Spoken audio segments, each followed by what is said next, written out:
Halo semua, Assalamualaikum warahmatullahi wabarakatuh. Welcome to Rian's SMKN 24 channel. Hari ini kita akan coba untuk belajar tentang perakitan komputer. Dan ini pelajaran sebenarnya ada di komputer jaringan dasar, tapi bagi Anda yang ingin juga mengetahui tentang bagaimana cara merakit komputer, silahkan disimak ya. Dan kita akan mencoba untuk membreakdownnya dari mulai ini ya, dengan menggunakan Cisco Virtual Desktop ya. Oke, langsung saja kita akan coba untuk membuka. Pertama tentang tahapan instalasi ya. Jadi apa yang akan kita lakukan berkaitan dengan bagaimana kita menginstalasi merakit komputer ya. Yang pertama itu adalah menyediakan tempat yang memenuhi unsur K3 ya.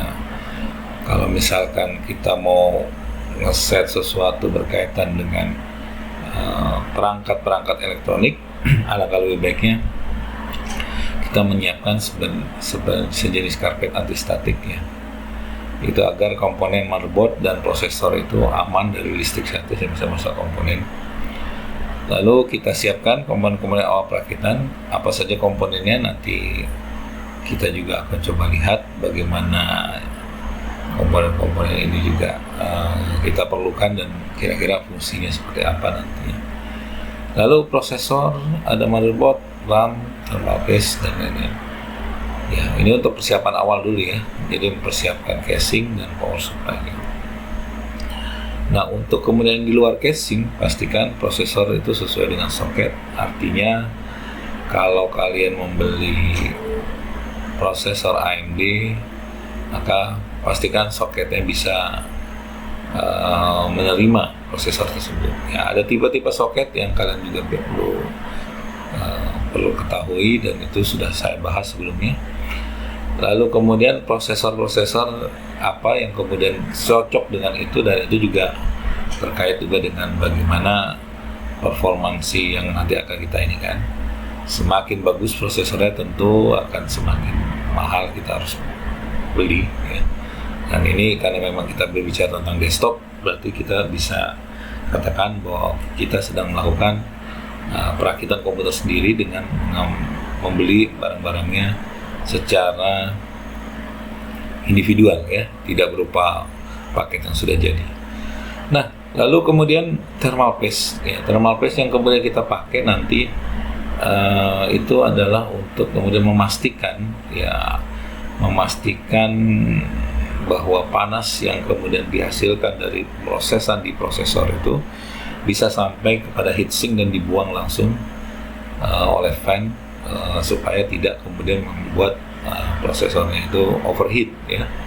Dengan prosesor overheat biasanya komputer akan menjadi hang ya, dan itu akan mengganggu stabilitas performa aplikasi yang akan kita jalankan ya. Lalu kita melakukan instalasi heatsink ya. Jadi ini untuk tahapan awalnya itu seperti itu.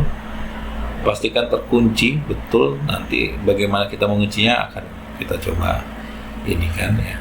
Dan menekan rapat ke prosesor agar panas dari prosesor langsung menuju heatsink dan dibawa oleh fan heatsink.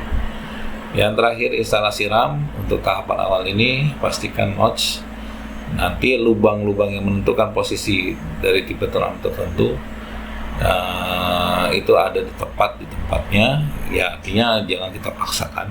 Kalau kita paksakan nanti pasti Anda akan membuat motherboardnya ataupun RAM-nya sendiri akan rusak atau malah tidak akan bisa terpasang dengan benar.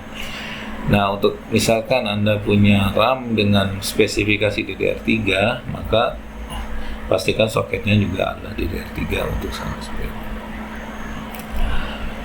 Baik, untuk kemudian bagaimana tahapan awalnya instalasi motherboard ke casing. Nah, ini lebih baik kita akan masuk juga ke lab virtual kita. Pada bagian ini kalian bisa melihat ini adalah casing yang terbuka sebenarnya. Ya, bisa kalian lihat di sini isinya ada power supply ya. yang merupakan sumber tenaga dari PC desktop ini. Lalu ada kemudian motherboardnya, ya. Ini motherboard yang besar yang merupakan tempat bermacam komponen yang kemudian akan disatukan dan difungsikan di sini, ya. Dan motherboard ini merupakan wadah kunci dari bagaimana performa komputer kita akan ke depannya. Nah, isinya macam-macam, nanti kan akan ada ya video adapter, lalu ada juga mungkin NIC. Nah, biasanya di motherboard sekarang ini NIC ini sudah embed, ya, sudah terdapat misalnya biasanya langsung di motherboardnya sendiri sudah ada ini, jadi kita nggak perlu beli slot-slot tambahan seperti ini. Nah, ini juga wireless. Kalau untuk wireless, memang kalau untuk desktop sepertinya memang harus beli NIC wirelessnya, ya, karena memang yang disediakan motherboardnya biasanya hanya sekedar ini saja, ya, NIC-nya untuk tipe-tipe motherboard yang sekarang, ya. Nah, jadi ini perlu dipahami juga bahwa ini yang simulasi kita ini adalah masih versi yang keempat, yang saya dapat ini dulu sudah lama, ya. Tapi masih bisa kita gunakan untuk kemudian sekedar menunjukkan bahwa blok-blok modul yang ada di dalam komputer itu sebenarnya ya intinya adalah sama seperti itu. Nanti juga kita akan memasang yang namanya hard disk, ya. Dan di sini ini udah nggak kita pakai lagi, floppy drive. Nah, ada juga optical drive, ya, DVD. Ada beberapa yang memang masih kita pasangkan. Ada juga yang sudah tidak perlu lagi, mungkin menggantinya dengan SSD, ya, SSD drive, atau juga dengan card reader, ya, card reader yang untuk kemudian bisa memaksimalkan fungsi-fungsi card untuk kemudian memori, ya, untuk kemudian penambahan memori ataupun ruang penyimpanan. Oke, anyway, itu yang bisa kita lihat di sini. Nah, itu dari komponen-komponen dalamnya ini. Sementara bagaimana cara kita mendisassemble atau merakit komponen-komponen ini? Nah, kita bisa lihat di satu persatu bahwa komputer itu misalkan awalnya itu kan pasti kita beli satu pisah, ya, komponen motherboard sendiri, prosesor sendiri, ya, casing dan power supply ini sendiri, ya. Ini power supply-nya dengan casingnya.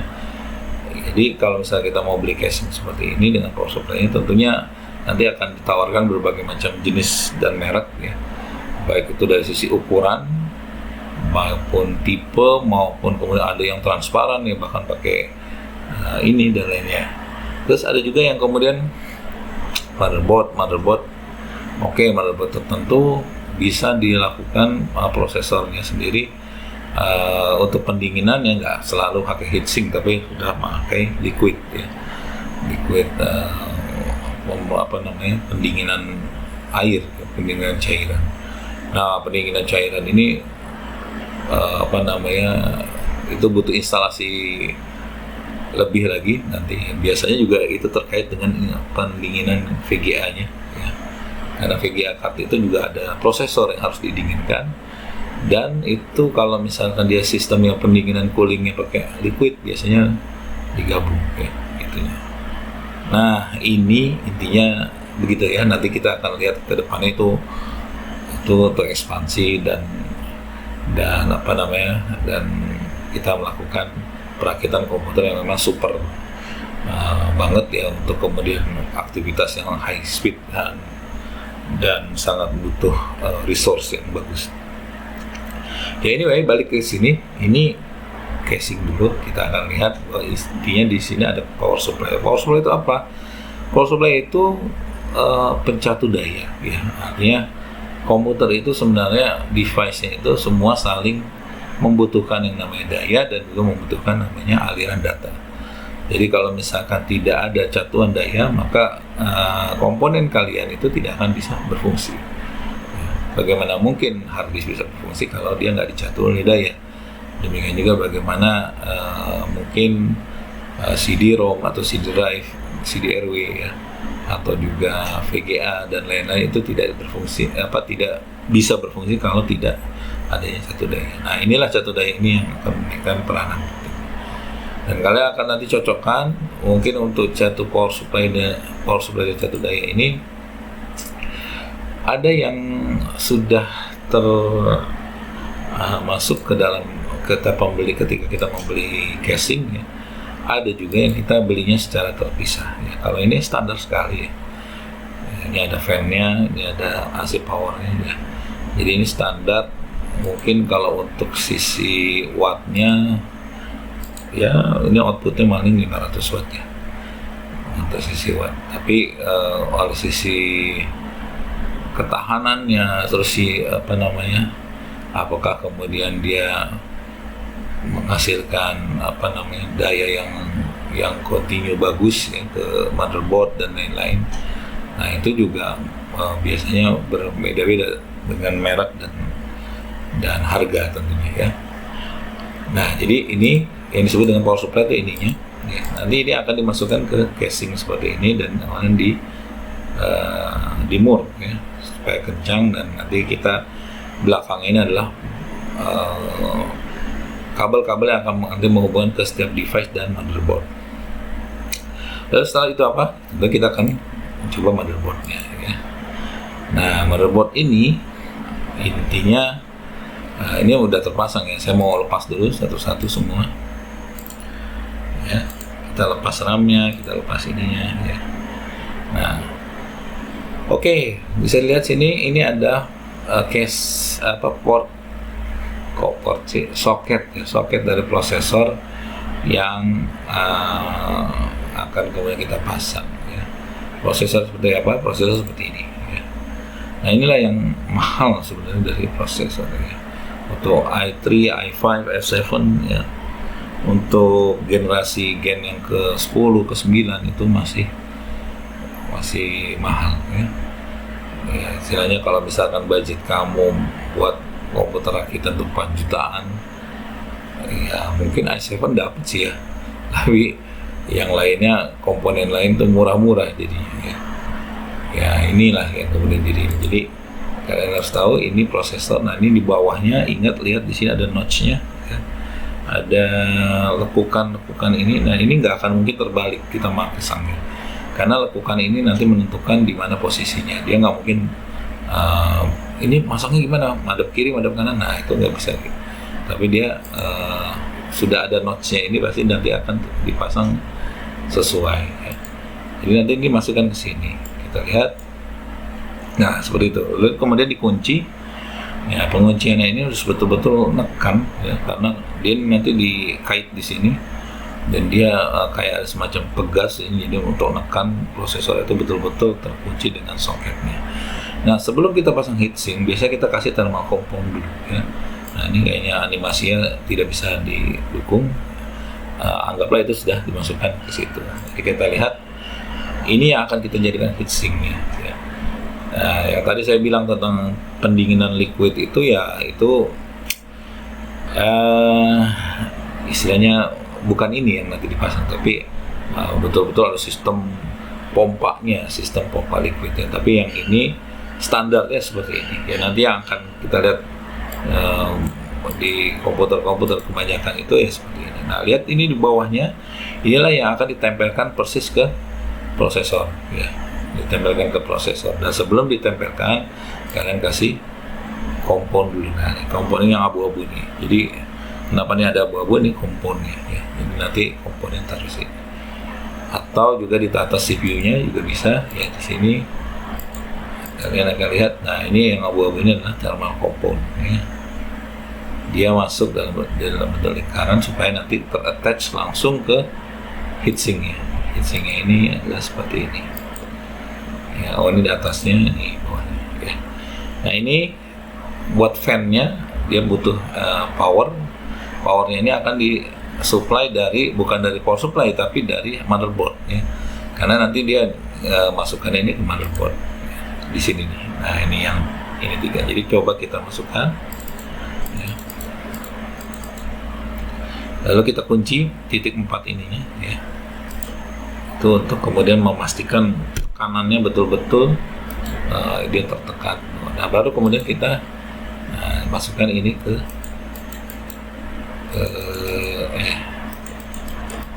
ininya ya. Nah ini nggak akan begitu kembali karena sisi depan sama sisi belakang itu berbeda. Nanti kalian akan lihat itu bedanya di mana ya. Jadi jangan sampai terbalik karena memang nggak mungkin bisa, dipaksakan nggak akan bisa. Dia ada lekuk-lekuknya yang kalian harus ikutin ya. Oke, ini prosesor sudah terpasang, heatsink juga sudah terpasang, kabel buat power kipasnya juga sudah. Setelah itu kita pasang RAM misalnya. Ya, kita pasang RAM. Nah, RAM itu ada pengaitnya ya, pengait di kiri kanan kirinya. Jadi kalau kita lihat di sini, RAM itu adalah seperti ini ya. Ini DDR berapa ya? DDR3 kali sama DDR2 ya. Dia bentuknya ini ada jalur datanya, termasuk jalur powernya di sini ya. Nah ini chip dari ini ya. Nah ini yang latch notch ya.